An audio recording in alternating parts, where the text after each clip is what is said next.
김민재는 첫 경기부터 쿨리발리 같았다는데요? 아니라는데요? 쿨리발리랑 전혀 다른 선수라는데요? 김민재는 오히려 볼리의 통입니다. 오늘 즉 16일 새벽 김민재가 나폴리 소속으로 데뷔전을 치렀습니다. 진짜 몬스터답게 아주 정교한 플레이보다는 상대를 때려잡는 듯한 터프한 플레이를 잘 보여준 김민재. 데뷔전 현지 반응 영상을 준비했습니다. 자, 경기 결과부터 정리해 보겠습니다. 나폴리는 개막전에서 베로나 원정을 갔는데요. 무려 5대2로 대승을 거뒀습니다. 자, 1라운드 현재 최다 점수차, 최다 득점 승리를 했기 때문에 나폴리가 1위입니다. 일단 김민재는 리그 1위로 이탈리아 생활을 시작하게 됐어요. 자, 김민재는 예상대로 팀 레전드 칼리두 쿨리발리가 떠난 자리를 그대로 이어받았습니다. 센터백 중 왼쪽에 서서 풀타임을 소화했는데요. 수비나 빌드업에서 완벽했다라고는 할 수 없지만 최소한 큰 실수 없이 잘 경기를 했고요. 특유의 앞으로 나가면서 잘라먹는 수비, 또 배우로 들어온 선수를 쫓아가서 빼앗는 수비, 그리고 폭풍 드리블 전진까지 모두 보여줬습니다. 빅리그 데뷔전이 이 정도라는 거는 사기 아닌가 싶을 정도로 굉장히 겉보기에는 모든 걸 보여준 듯한 그런 경기였습니다. 그렇다면 속살에 대한 현지의 평가는 어떤지 한번 살펴보죠. 자, 먼저 루치아노 스팔리티 감독입니다. 자, 대승을 거둔 만큼 자기 선수들에 대해서는 경기 후 기자회견에서 호평이 많았는데요. 그중에서 김민재 선수에 대한 평가. 자, 김민재는 완벽했고 장엄했다. 자, 몇몇 대목에서는 쿨리발리를 떠오르게 했다. 괴물 같다고 말해야 할 장면들도 있었다. 극찬에 가깝다고 할 수 있겠습니다. 자, 이날 스팔리티 감독은 맹활약한 미드필더 로보트카에 대해서는 이니에스타가 보였다라고 말하기도 했을 정도로 전반적으로 칭찬을 많이 했다는 건 감안은 해야 할 겁니다. 자, 장엄했다. 괴물 같다. 굉장히 좀 이렇게 수식어가 현란하죠. 이렇게 수사법이 다양하고 현란한 것은 이제 이탈리아 사람들의 공통점이라고 할 수 있습니다. 이탈리아 남자들이 여자한테 칭찬할 때 굉장히 다양한 표현을 뻔뻔하게 잘 쓴다고 우리가 많이 예능에서 봤잖아요.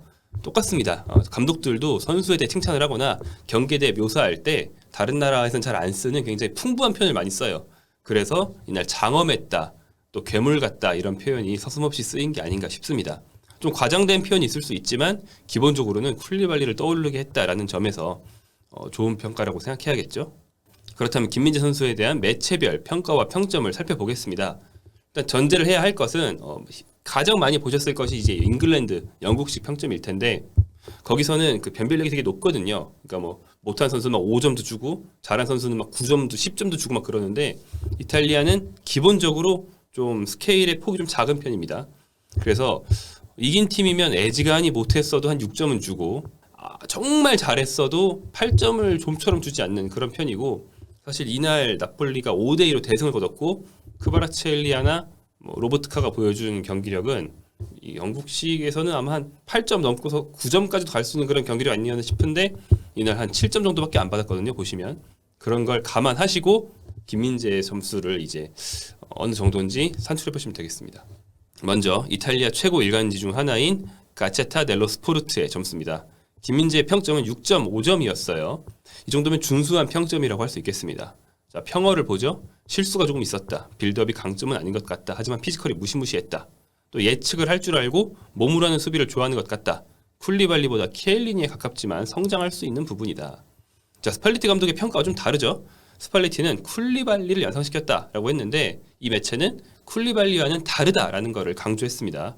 이게 어떤 말인지 해석을 해보자면 쿨리발리와 키엘리니 둘 다 이제는 세리아를 떠났지만 강력한 대인 방어의 상징 같은 두 명이었는데 둘이 좀 달라요. 쿨리발리가 깔끔한 슬라이딩 태클로 공을 빼내는 기교파였다면 키엘리니는 어깨부터 집어넣고 상대 공격수를 터프하게 요리하는 쪽이었습니다. 아마 김민재가 보여준 그 데뷔전에서의 몇 차례 만근추나 과감하게 덤비는 수비가 키엘리니 쪽을 연상시킨 것 같아요.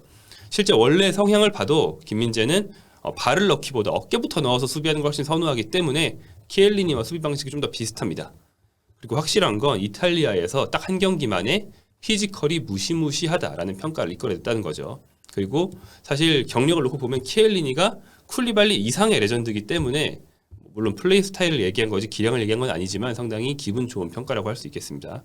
자, 참고로 이 매체의 평가에서는 수비와 골키퍼들은 대체로 김민재랑 비슷한 평가를 받았고 라흐마니와 메리트는 김민재보다 낮았습니다. 최고 평점이 7.5 그리고 무려 1골 1도움을 기록한 공격수 오시멘도 김민재랑 똑같은 6.5였으니까 김민재의 평가는 한 중상 정도 된다고 봐도 되겠죠. 자, 그리고 이탈리아 매체들이 김민재의 빌드업에 대해 상당히 깐깐하다는 걸 방금 그 평어에서 볼 수 있었죠. 아래 평가에서도 이 빌드업에 대한 깐깐한 면은 이어집니다. 다음 유로스포르트입니다. 유로스포르트는 김민재에 6점을 줬어요. 아까보다 좀 떨어졌죠. 나쁘지 않은 첫 경기였다. 하지만 더 성장해야 한다. 특히 후방에서부터 만들어가는 플레이는 스팔레티의 축구에서 언제나 중요하다라고 했습니다. 그리고 동료 센터백 라흐마니의 평가에서도 김민재가 거론됐는데 두 번째 실점에 대해서는 김민재와 공동 책임이 있다. 김민재와의 호흡은 더 개선해야 한다라는 말이 있었습니다. 역시나 이 빌드업에 대한 지적이 눈에 띄네요. 김민재의 패스 성공률이 90%, 패스 횟수가 팀 내 최다인 74회. 사실은 뭐 다 준수한 수치이기 때문에 빌드업에 대한 공헌도가 높으면 높았지 낮았다고 볼 수는 없는 수치인데요. 그럼에도 불구하고 지적이 있는 건 김민재가 한두 번 눈에 띄는 좀 위험한 패스가 있긴 했어요. 그 다음에 동료에게 주는 패스가 전달은 됐지만 좀 부정확해서 동료가 물러나면서 받게 만드는 장면들이 좀 있었는데 그런 걸 지적한 게 아닌가 싶습니다. 김민재는 새로운 환경에서 늘 성장해온 선수니까 세리아에서 이런 자극을 받고 잘한 것 같은데 혹평을 이런 날이 있어도 자양분으로 삼을 수 있을 거라고 기대합니다. 유로스포르트는 포백 중 3명에게 6점을 주면서 대체로 나폴리 수비진은 평가를 다 좀 낮게 했어요. 2실점을 한 점을 좀 지적한 것 같고요. 팀 내 최고 평점은 7.5였는데 역시나 가장 큰 활약을 한 로버트카와 크바라첼리아가 받았습니다. 자, 스카이스포츠에서 김민재 평점 6이었고요. 이 매체는 대체로 평점이 후한 편인데 김민재가 메르트와 더불어서 팀 내 최하인 6입니다. 물론 6은 절대적인 수치로는 괜찮은 점수예요. 상대팀 베로나는 진 팀이기 때문에 4.5도 있고 했어요. 근데 왜 김민재가 팀 내 최하인지 설명이 안 돼 있어서 이유는 잘 알 수가 없습니다만 좀 아쉽네요. 자, 지역지 칼초나폴리 24는 이 매체는 두 센터백에게 낮은 점수를 줬습니다. 김민재 평점 5.5였고요. 라흐마니 역시 평점이 좀 낮았어요. 이 매체가 대체로 모든 평점이 다 다른 매체보다 1에서 0.5 정도 낮습니다. 그렇기 때문에 5.5 정도면 역시 보통이라는 평가를 볼 수 있겠고요. 평어를 보면 라자냐를 막아낸 두 번의 좋은 수비가 있었지만 앙리에게 실점할 땐 포지션을 지키지 못했다. 또 90인분에 받은 경고는 피할 수 있었는데 받았다라는 점을 좀 지적을 했습니다. 이상 평점들을 살펴보면 대체로 아쉬운 점을 좀 지적을 한 포인트가 안정감을 중시한 이탈리아답게 수비 위치 선정 실수, 약간의 불안한 장면들, 또 빌드업에 초점을 맞췄다는 걸 알 수 있는데요. 김민재가 신체 능력이나 예측 능력으로 약간 불안할 수 있었던 장면들을 다 커버를 했거든요. 하지만 커버했어도 왜 동료들과 먼저 완벽한 조직을 만들지 않았느냐, 왜 미리 위험 상황을 방지하지 않았느냐라는 점에 초점을 맞췄다는 게 역시나 이탈리아답습니다. 사실 그리고 김민재 역할에서 워낙 괴물 같은 선수였던 쿨리발리가 선임이라서 좀 비교가 되는 면도 있습니다. 쿨리발리의 능력은 이제 우리 한국 분들은 앞선 첼시와 토트넘의 경기에서도 보셨죠? 첼시 소속으로 뛰었는데 쿨리발리는 넓은 수비 공간을 커버하는 임무를 맡으면서도 동시에 안정감, 또 깔끔한 기술까지 겸비한 굉장히 뛰어난 선수였어요. 김민재가 그 자리를 단 한 경기 만에 완벽하게 대체했다는 평가를 받으면 그건 그 즉시 김민재가 월클 수비수라는 거기 때문에 사실 어려운 일이었죠. 이 정도면 괜찮았다 저는 생각이 들고요. 완벽하게 대체했다는 인상을 현지 매체에는 주지 못한 것 같습니다. 하지만 가장 중요한 감독이 뭐라고 했다? 대체했다고 말했다. 대체할 수 있다고 말했다. 이 점이 전 긍정적으로 보입니다.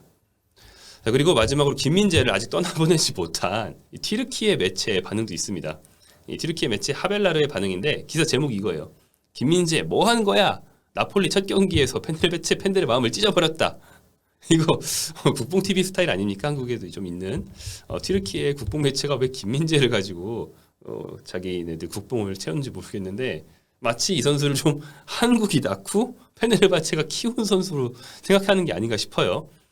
이탈리아 매체들의 평가와 다르게 이 매체는 튀르키예 매체는 이 김민재가 잘한 부분들을 엄청 부각시키면서 너무 아쉽다. 페네르바체 나가기 너무 아쉬워. 우리 놓쳤어. 막 우리 가슴이 찢어져. 막 이런 얘기를 엄청 길게 써놨어요.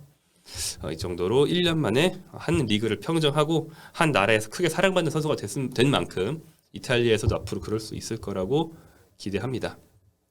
이탈리아의 대체로 좀 짠 평점을 감안할 때 김민재의 평점은 준수한 편이었다 생각이 되고요. 무엇보다 가장 중요한 감독에게 호평을 이끌어냈다는 점, 그리고 수치로서 괜찮은 경기였다는 걸 증명했다는 점 굉장히 긍정적이었습니다. 하지만 이제 두 번째 실점 장면에서 라흐마니와 호흡이 맞지 않아서 토마 앙리를 놓쳤던 그런 상황 같은 것은 앞으로 충분히 개선할 수 있을 거라고 또 기대를 합니다. 올렸습니다.